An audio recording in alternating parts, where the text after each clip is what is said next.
தமிழக வெற்றி கழகம் அஇஅதிமுகவுடன் கூட்டணி சேர்வது தொடர்பாக எந்த பேச்சுவார்த்தையும் நடத்தவில்லை என்று தமிழக வெற்றி கழகம் விளக்கம் அளித்திருக்கிறது.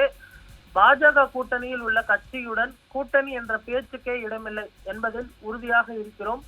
2026 சட்டமன்ற தேர்தலை பொறுத்தவரை விஜய் தலைமையில் மட்டுமே கூட்டணி அமையும் என தமிழக வெற்றி கழகம் சார்பில் விளக்கம் அளிக்கப்பட்டிருக்கிறது.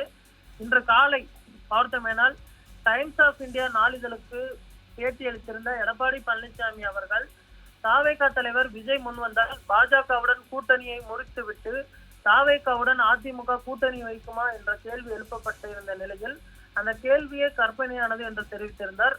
தாவேகாவுடன் அதிமுக பேச்சுவார்த்தை நடத்தி வருகிறதா என்ற கேள்விக்கு எங்களின் அரசியல் உத்திகளையும் தந்திரங்களையும் வெளியே சொல்ல முடியாது எனவும் தெரிவித்திருந்தார். அதே போன்று வரக்கூடிய தேர்தலில் மிகப்பெரிய ஒரு கட்சி எங்களுடைய அதிமுக கூட்டணியில் இணையும் என அவர் தெரிவித்திருந்த நிலையில் தற்பொழுது தமிழக வெற்றி கழகம் அஇஅதிமுக கூட்டணியில் இணையாது என தெரிய வந்திருக்கிறது.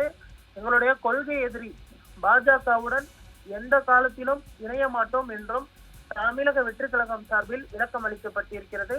ஒருவேளை பாஜகவை தவிர்த்துவிட்டு அதிமுக தனித்து நின்றால் தாவேகா கூட்டணி அமைக்க வாய்ப்பு இருப்பதா என்பது குறித்தும் தற்பொழுது தமிழக வெற்றி கழகம் சார்பில் விளக்கம் அளிக்கப்படவில்லை. இந்த சூழலில் தமிழக வெற்றி கழகம் வரக்கூடிய தேர்தலில் தனித்து மட்டுமே தேர்தலை சந்திக்கும் எனவும் மற்ற கட்சிகளுடன் கூட்டணி அமைக்காது எனவும் தற்பொழுது தெரிய வந்திருக்கிறது.